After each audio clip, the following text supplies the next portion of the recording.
চাওক এতিয়া বৰ্তমান ডিব্ৰুগড় চহৰ এক মানে অবৈধ জুৱা খেল আৰু মদ ভাং কানি গাঞ্জাৰ ড্ৰাগছৰ এক ঘাটিত পৰিণত হৈছে।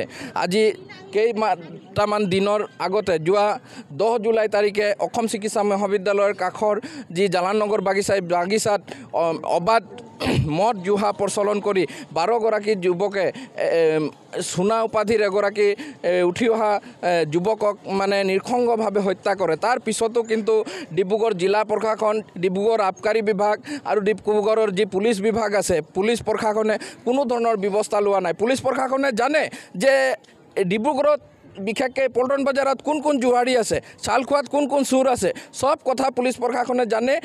এই ঘটনাৰ পিছতো যোৱা কেইদিনমান আগতে এটা জুৱা খেল উৎখাত হ'ল ডিব্ৰুগড়ত, ডিব্ৰুগড় সদৰ থানাৰ ওচৰতে ৰেলৱে ষ্টেচনত। তাৰ পিছতো কিন্তু এনেকুৱা ঘটনা ঘটি আছে। গতিকে আমি বিজেপি চৰকাৰৰ মুখ্যমন্ত্ৰীক আমি দাবী জনাইছোঁ যে ঐতিহ্যমণ্ডিত অসম চিকিৎসা মহাবিদ্যালয়ৰ চৌহদৰ লগতে কাষৰীয়া অঞ্চলসমূহত ড্ৰাগছ, ভাং গাঞ্জা, ব্ৰাউন চুগাৰ আৰু চুলাই মদৰ অবৈধ প্ৰচলন সম্পূৰ্ণৰূপে বন্ধ হ'ব লাগিব।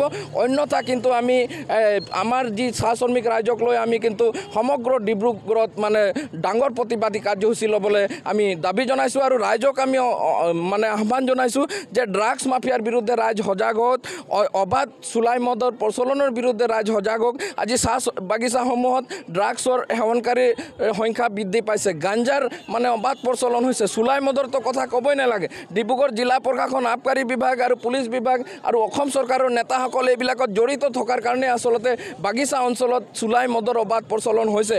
আৰু আমি অতি দুখেৰে কৈছোঁ যে 14 জুলাই তাৰিখৰ যি জালাননগৰ আলুবাৰী বাগিচাৰ যি নিৰ্সংগ ঘটনা, এই ঘটনাৰ পিছত অসম চিকিৎসা মহাবিদ্যালয় কৰ্তৃপক্ষই কিন্তু বাগিচাখনৰ অসম চিকিৎসা মহাবিদ্যালয়ৰ যিটো সংযোগী ৰাস্তা আছে, এই ৰাস্তাটো কিন্তু পৰিকল্পিতভাৱে তেওঁলোক বন্ধ কৰিবলৈ গৈছিলে আৰু চাহ শ্ৰমিক ৰাইজে তাক বাধা প্ৰদান কৰিলে। গতিকে অসম ঐতিহ্যমণ্ডিত অসম চিকিৎসা মহাবিদ্যালয়ৰ নিচিনা এটা চিকিৎসা মহাবিদ্যালয়ৰ অধ্যক্ষ তথা তাৰ কৰ্তৃপক্ষৰ দায়িত্ব হ'ব লাগিছিলে যে অসম চিকিৎসা মহাবিদ্যালয়ৰ আশে পাশে অঞ্চলসমূহত মদ ভাং গাঞ্জা জুৱা খেল বন্ধ হ'ব লাগে কাৰণে তেওঁলোকে চৰকাৰক লিখিব লাগিছিলে, মুখ্যমন্ত্ৰীক জনাব লাগিছিলে। কিন্তু সেইবোৰ নকৰি চাহ শ্ৰমিকক আজিও মানে এচাম মানুহে গোলাম বুলি ভাবে। আজি আমি 200 বছৰ 300 বছৰ এই চৰকাৰী শোষণ আৰু মালিক পক্ষৰ শোষণ সহ্য কৰি আছোঁ। আমাৰ ধৈৰ্যৰ সীমা পাৰ হৈ গৈছে। চাহ শ্ৰমিক যোনদিনা ধৈৰ্য সীমা উকলি যাব সেইদিনা কিন্তু যিবিলাক মানে ষড়যন্ত্ৰকাৰী আছে, বিজেপি চৰকাৰে হওক, পুলিচ প্ৰশাসন, কোনো কিন্তু ৰেহাই নাপাব। আজি জনতাৰ পইচা লৈ পুলিচে দৰমহা খাই আছে।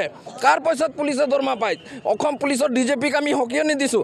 জনতাৰ মানে ৰেভিনিউ টেক্সৰ দৰমহা লৈ জনতাৰ কাৰণে আজি অসম পুলিচে কাম নকৰে। গতিকে এই প্ৰতিবাদী মদ নিবাৰণী শোভাযাত্ৰাৰ পৰা আমি ডিজিপিক আহ্বান জনাইছোঁ যে ঐতিহ্যমণ্ডিত অসম চিকিৎসা মহাবিদ্যালয়ৰ কাষৰীয়া অঞ্চলসমূহত ডিব্ৰুগড়ত সম্পূৰ্ণৰূপে মদ জুৱা আৰু অবাধ ড্ৰাগছ আৰু ব্ৰাউন চুগাৰৰ এই যি প্ৰচলন, এই প্ৰচলন বন্ধ হ'ব লাগিব। অন্যথা কিন্তু আপুনি গাদী এৰক।